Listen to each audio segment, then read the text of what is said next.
두 번째 키워드는 국민감시감독원입니다. 정부가 부동산 시장을 감시하고 교란 행위를 처벌하는 상시 감독 기구를 만들기로 했습니다. 부동산 거래 분석원이라는 건데요.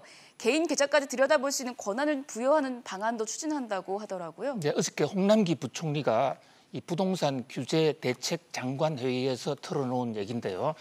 부동산 거래 분석원을 만들겠다 했습니다. 거래 분석원 이름은 그럴듯한데 세간에서는 쓰기는 부동산 거래 분석원이라고 쓰고 읽기는 전체 국민 감시 감독원이라고 읽는다 이런 얘기까지 있어요. 네. 자, 지금 홍남기 부총리가 얘기한 부동산 거래 분석원은 전 국민의 부동산 거래를 모두 전수조사해서 부정을 잡아내겠다 이런 것입니다. 물론 부정을 잡아내서 부동산 투기를 막고 부동산 시장을 안정화시키겠다는 매우 선의의 어떤 그 정책적 발상이라고 볼 수가 있죠. 그러나 문제는 이제 결국 전국의 부동산 거래를 일일이 체크하려면 금융계좌 추적권을 주지 않을 수가 없습니다. 금융계좌는 현재는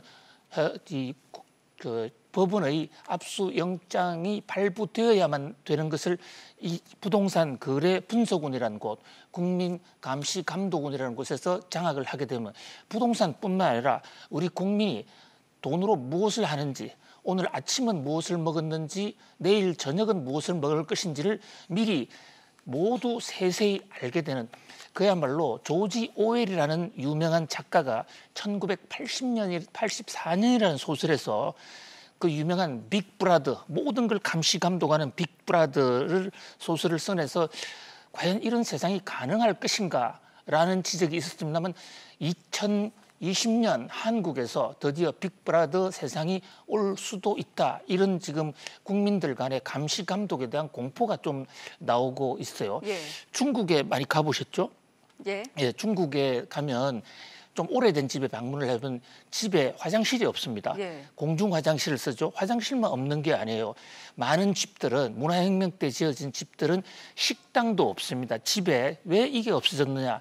중국에서 바로 이 투기를 막기 위해서 또 거래 부정을 막기 위해서 집에 식당을 없애버리면 개인적으로 혼자서 호의호식하는 걸 막을 수 있으니까 공동취사장을 만든 거예요. 동네마다.